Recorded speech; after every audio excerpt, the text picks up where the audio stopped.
Now the first thing you're going to need, if you're going to use DOS software for doing this instead of Windows, is you're going to need some kind of boot disk.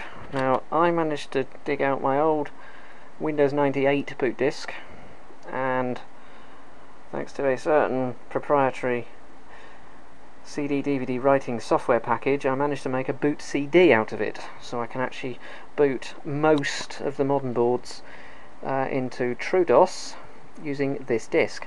Once it's booted, then you can use the transfer software from DOS to connect to your old Commodore drive and transfer your stuff. Now, doing it this way, there is one thing you must do. You must have a part of your hard drive partitioned as FAT32. Does not work on NTFS because DOS does not recognize NTFS.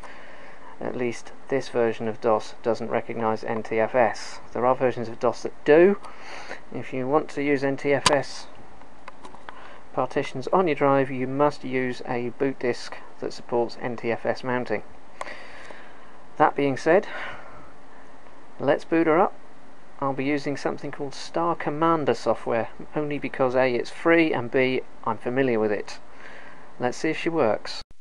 Right, this is where we attempt to actually use Star Commander and the lead that we just built to read a real floppy drive. So let's put the boot disk, 98 SE boot disk, in the drive. Ka-ching.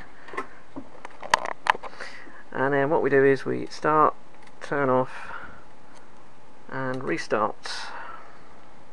Thank you. Hey. Now what I need to do on my PC, I don't know how familiar you guys are with BIOS, but I need to make sure that mine actually boots from the CD-ROM first.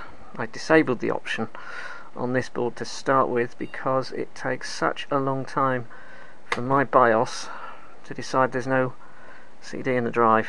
So to speed the boot time, I swap the priority around. All we've got to do is go to boot, device priority, and shove that down. There we are. CD-ROM is now the first boot device. F10 to save settings. That should now boot from the CD-ROM.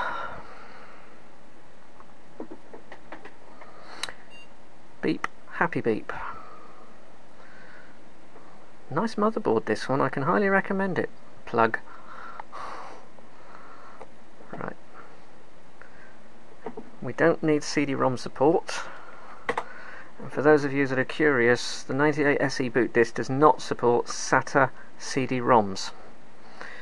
So if you want to use 98 with a SATA CD-ROM, you need to use a different configuration boot disk, because by default 98 doesn't recognise it. I suppose SATA wasn't around when 98 was invented. Now, let's see if we can get Star Commander running. CD SC083 SC, and it's trying to access the drive already. That's a good sign. Press OK. Right, for those of you who used Xtree Gold in the past, you should be familiar with this. Very, very similar interface. Why have I got noise on my camera? Never mind.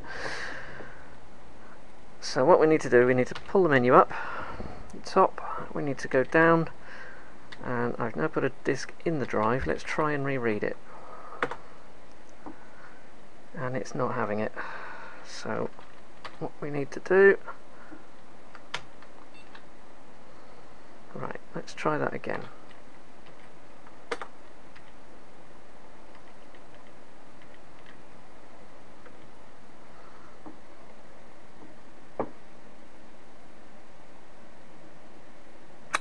And it's still not reading it. Okay. Oh, gold. F10. Yes. Let's try a different configuration on the parallel port. See if that cures it.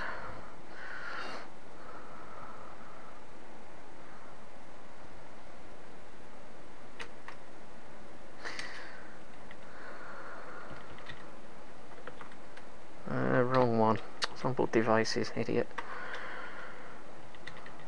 Parallel port, we'll change that to normal.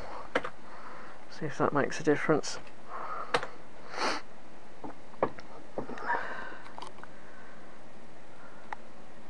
I got a feeling I might need to build an XA cable instead of an XE.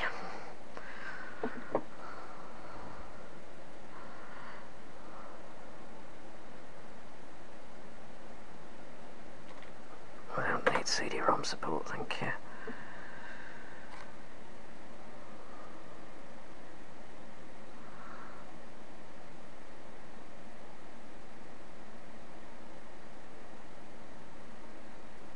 Well, it's done something.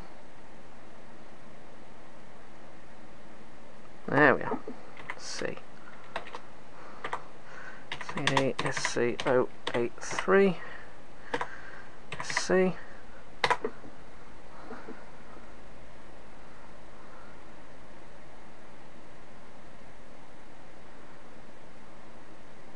Still nothing. Drive's accessing. Red light is on. Cancel. Try it again, just so you guys can see. Reread. But no data coming in. Well, that's where the project's at the moment, guys. Any suggestions would be appreciated. Meanwhile, I'll keep plugging away and see if I can't get any luck. I think I might have to build a different cable because this motherboard is so new. So, yeah, that's where the project's at. I'll catch you in the next one, guys.